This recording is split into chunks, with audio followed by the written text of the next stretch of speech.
नमस्कार दोस्तों, मैं Deepak Chaudhary Shri Balaji driving training centre में आपका हार्दिक स्वागत करता हूं। दोस्तों, आज चर्चा करेंगे हम टाटा की 407 गाड़ी है उसके पूरे पार्ट्सों की डिटेल के बारे में। और जो आपको वीडियो मिलेगी उसमें टाटा 407 की पूरी डिटेल मिलेगी बारीकी तरीके से। और जैसे ही आपने जो मेंटेनेंस सर हैं मनीष जी सर, जो मेंटेनेंस की अपने यहाँ ग्राउंड में भी और जो वीडियो पे क्लासें बनती हैं उनका सारी गाड़ियों का क्लास ये बनाएंगे। तो आपको मैं बताता हूँ कि जो मेंटेनेंस की क्लास होगी वो आप मनीष जी सर आपको डिटेल में टाटा 407 की बताएंगे। और जैसे ही हर सप्ताह में आपको अलग अलग गाड़ियों की मेंटेनेंस क्लास आपको मैं डिटेल में भेजता रहूँगा।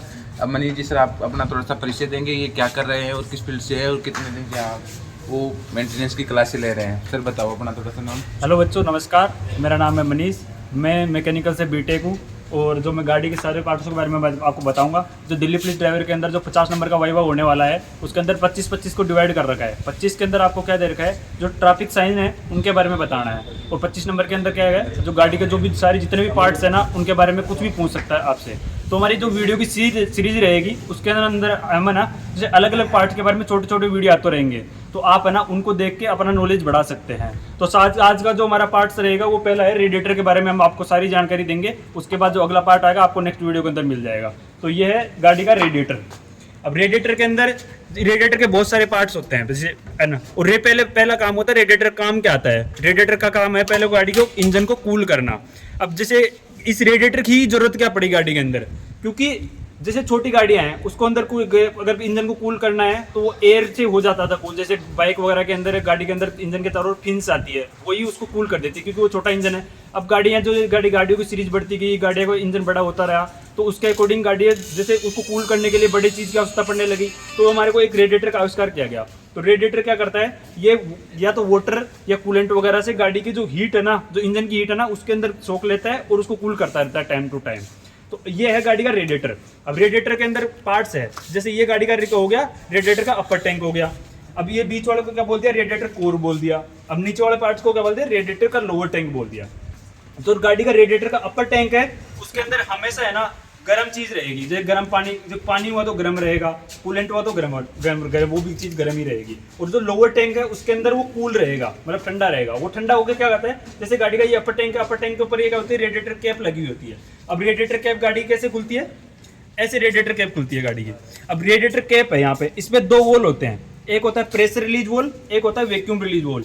क्या कहते हैं, प्रेशर रिलीज वोल क्या करता है, गाड़ी के अंदर जैसे गाड़ी चल के आई तो गाड़ी के अंदर इन वो हमारा जो कूलेंट है ना वो गर्म होगा तो स्टीम बनेगी, तो इसके अंदर प्रेशर बढ़ जाएगा। तो उसका प्रेशर बढ़ जाएगा तो ये फट सकता है, तो इसको फटने से बचाता है ये प्रेशर रिलीज वोल। और वैक्यूम रिलीज वोल क्या करता है, उसके अंदर प्रेशर वो कम कर देता है। प्रेशर वो कम करेगा तो जिससे क्या होगा, यहाँ पे जैसे रेडिएटर का जो ये रिजर्वायर टैंक है, तो रिजर्वायर टैंक से क्या होगा, जो हमारे पास इसमें कूलेंट डाला जाता है वो इसके रेडिएटर के अपर टैंक में चला जाता है। और अगर इसके अंदर एक्स्ट्रा हो तो वापस इस रिजर्वायर टैंक के अंदर आ जाता है। ये हमारे पास इसका काम क्या है कि इसके अंदर इसको कभी भी कूलेंट की कमी नहीं होने देता, इसको इसके अंदर डाल देते हैं। तो अब ये देख, इसके अंदर एक कूलेंट डाला हुआ है, वो देखो हरे कलर का है। अब कूलेंट दो प्रकार का होता है, एक हरे कलर का, एक पीले कलर का। हरे कलर का कूलेंट है ना वो डीजल गाड़ियों के अंदर डाला जाता है, और जो पीले कलर का कूलेंट है ना वो पेट्रोल गाड़ियों के अंदर डाला जाता है। अब देखो, जो गाड़ी के अंदर क्या डालते हैं, कूलेंट और वाटर का मिक्सर डालते हैं। अब वो कूलेंट और वाटर का मिक्सर कितना होता है, जैसे 70% वाटर और 30% कूलेंट का मिक्सर डालते हैं। और ये रेशियो, ये मिक्सर है ना वो चेंज भी हो सकता है अकॉर्डिंग टू द कंडीशन। जैसे जम्मू कश्मीर वगैरह के अंदर हो गया, जैसे कनाडा वगैरह के अंदर गाड़ी बर्फ में चलती है, तो बर्फ में चलती है तो टेम्परेचर काफ़ी कम रहता है, तो गाड़ी का जो कूलेंट है ना गाड़ी के अंदर जमे नहीं, हमारी रेडिएटर ट्यूब्स नहीं फटे, जो इंजन के अंदर जो जैकेट्स लगे हुए हैं वो भी नहीं फटे। इसके लिए हमारे क्या करते हैं, कूलेंट का रेशियो बढ़ा देते हैं, 50-50 भी कर देते हैं। और जो कूलेंट है ना वो एल्कोहल और ग्लिसरीन से मिलकर बना होता है। एल्कोहल का काम क्या होता है, वो जमने से बचाता है पानी को, और ग्लिसरीन का काम क्या होता है, वो चिकनाहट प्रोवाइड कराता है इंजन को। जो इंजन के जो जैकेट्स है ना उनको जिससे हमारे पास इंजन का लाइफ है ना बढ़ जाती है, वो जंग नहीं लगती। अब देखो, अब यहाँ से अपर टैंक हो गया, इसके बाद ये हो गई रेडिएटर कोर। रेडिएटर कोर्स में दो चीज है, एक है ट्यूब, एक है फिन्स। ट्यूब का काम क्या होता है, जो हमारा कूलेंट है ना अपर टैंक से लोअर टैंक तक फ्लो करेगा, वो किससे करेगा, ट्यूब से करेगा। और जो फिन्स का काम क्या है, वो इसके एरिया को बढ़ा देता है, जिससे हमारे पास कूल करने की कैपेसिटी बढ़ जाती है रेडिएटर की। अब देखो, जिगजैग पोजीशन के अंदर जो चल रहा है ना वो रेडिएटर फिन्स है, और जो ऊपर से नीचे तो बिल्कुल स्ट्रेट लाइन में चल रहा है वो रेडिएटर की ट्यूब्स है। अब ये जा रही है लोअर टैंक के अंदर। अब लोअर टैंक के अंदर है ना, यहाँ से ये अपर टैंक से जो भी कूलेंट आ जाएगा लोअर टैंक के अंदर जाएगा, लोअर टैंक के अंदर कूल होके पहुंच जाएगा। अब लोअर टैंक से एक पाइप निकलती है, और वो पाइप क्या होती है, जैसे रबड़ की बनी होती है ऐसी पाइप होती है, वो उसको बोलते हैं होज पाइप। वो होज पाइप किस में जाती है, जो ये इसके रेडिएटर का जो ये है ना वाटर पंप, ये इसको बोलते हैं वाटर पंप, वाटर बॉडी के अंदर चला जाता है। अब यहाँ से वाटर बॉडी के अंदर चला गया। अब वाटर बॉडी का काम क्या है, जैसे इंजन की जो जैकेट्स है, जो इंजन के जो साइड में जैकेट्स लगे हुए हैं जिसके अंदर हमारा कूलेंट फ्लो करेगा, उनकी जो चौड़ाई है ना वो बहुत कम है। तो उसको अंदर अगर हमारे को कूलेंट या वाटर हमारे को ऊपर वो फ्लो करवाना है तो हमारे को क्या करेगा, किसी फोर्स की जरूरत होती है। और वो फोर्स हमारे को कहाँ से मिलता है, वो फोर्स मिलता है हमारे को यहाँ से, इससे पंप से, जो वाटर पंप है ना इससे।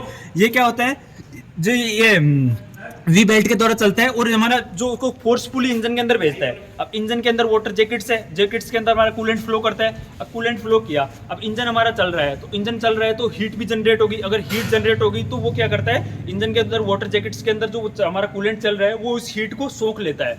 हीट को सोखने के बाद वो गर्म हो जाता है। गर्म होने के बाद वो आता है, वो इस पाइप के द्वारा यहाँ आता है, इस थर्मोस्टेट वॉल के अंदर आता है। अब थर्मोस्टेट वॉल का क्या काम होता है, थर्मोस्टेट वॉल क्या करता है, जैसे अगर हमारे पास कूलेंट का अगर टेम्परेचर है ना 80 डिग्री है या इससे नीचे है, तो वो क्या करेगा, एक बाईपास वाल पाइप लगी हुई, ये वाली बाईपास पाइप है, इसको बोलते हैं बाईपास पाइप। तो इसको इस वाटर बॉडी और इसमें वाटर पंप के अंदर भेज देगा। अगर उसका टेम्परेचर 80 डिग्री से ज्यादा है तो क्या करेगा, इसको अपर टैंक के अंदर भेज देगा। जिससे अगर अपर टैंक के अंदर आ गया तो वो कूल होने के लिए आ गया। अगर बाईपास वॉल से भेज दिया तो क्या करेगा, वाटर बॉडी के अंदर चला गया, वाटर बॉडी उसको वापस है ना इंजन के अंदर फ्लो करवा देती है। अब ऐसा इसलिए क्यों किया गया, ये थर्मोस्टेट वाल्व क्यों लगाया गया था, थर्मोस्टेट वाल्व इसलिए लगाया गया क्योंकि हम जो इंजन के अंदर जो कूलेंट चल रहा है तो उसको ज्यादा भी कूल नहीं करना। अगर हम ज्यादा कूल कर देंगे तो इंजन की एफिशिएंसी कम हो जाएगी, इसलिए हम है ना ये थर्मोस्टेट वॉल लगा दिया। अब थर्मोस्टेट वॉल के अंदर संरचना होती है, एक मोम रूपी संरचना बोलते हैं उसको। वो मोम रूपी क्या होता है, जैसे टेम्परेचर बढ़ गया, कूलेंट का टेम्परेचर बढ़ गया तो वो पिघल जाता है। जैसे मोम पिघली तो हमारा ये रास्ता क्लियर हो गया तो अपर टैंक के अंदर आ गया। अगर मोम नहीं पिघलती है तो बाईपास वॉल से चला जाता है नीचे की साइड। यहाँ पे अगर रेडिएटर है, अब रेडिएटर के अंदर, अब जैसे टाटा 407 गाड़ी है, अब इसके अंदर रेडिएटर कितने लीटर का आता है, जैसे जिप्सी है उसके अंदर रेडिएटर कितने लीटर का आता है। अब देखो जैसे इंजन जैकेट्स है, इंजन के अंदर जो जैकेट्स लगे हुए उनके अंदर और रेडिएटर के अंदर हमारे पास टाटा 407 गाड़ी के अंदर 8 लीटर तक आ सकता है। 8 से 10 लीटर का इसका रेशियो रहता है कि 8 से 10 लीटर हम इसके अंदर वाटर और कूलेंट का मिक्सर डाल सकते हैं। अब जैसे अब रेडिएटर के अंदर हमने कूलेंट वगैरह डाल दिया, अब ये डाल दिया, अब हमारे पास अब ये पता चला कि रेडिएटर का जो कूलेंट है वो खराब है, उसको हम साफ करने की जरूरत है। तो उसको साफ करेंगे तो कैसे करेंगे, हम ऐसे तो रेडिएटर को खोल के निकाल नहीं सकते। इसके लिए एक चीज है, लोअर टैंक है, लोअर टैंक के अंदर एक प्लास्टिक की एक दे रखी होगी, उसको बोलते हैं ड्रेन प्लग। किसी भी चीज से कोई चीज निकालनी है गाड़ी के अंदर, उसको बोलते हैं ड्रेन प्लग। उससे हम है ना उसको क्लीन कर देंगे, उसको खोलेंगे तो सारा हमारे पास जो रेडिएटर के अंदर जितना भी कूलेंट है वो बाहर निकल जाएगा। अब जो रेडिएटर के बारे में, गाड़ी का जो रेडिएटर था उसके बारे में जो मैक्सिमम पार्ट थे वो मैंने बता दिए। अगर इसके बाद भी कोई पार्ट कोई चीज़ रह गई तो आप कमेंट के अंदर हमारे को कमेंट करके पूछ सकते हैं। आपको टेलीग्राम चैनल का लिंक दे दिया जाएगा, वहाँ पे आप कमेंट कर सकते हो, हम आपको जवाब देंगे। हमारे पास जैसे भी पॉसिबल होगा वैसे जवाब देने की कोशिश करेंगे। और अब जैसे भी कोई नेक्स्ट पार्ट आएगा गाड़ी का, अब उसको अगला वीडियो नेक्स्ट पार्ट के बारे में आएगा जो आपको अगले वीडियो के अंदर पता चल जाएगा।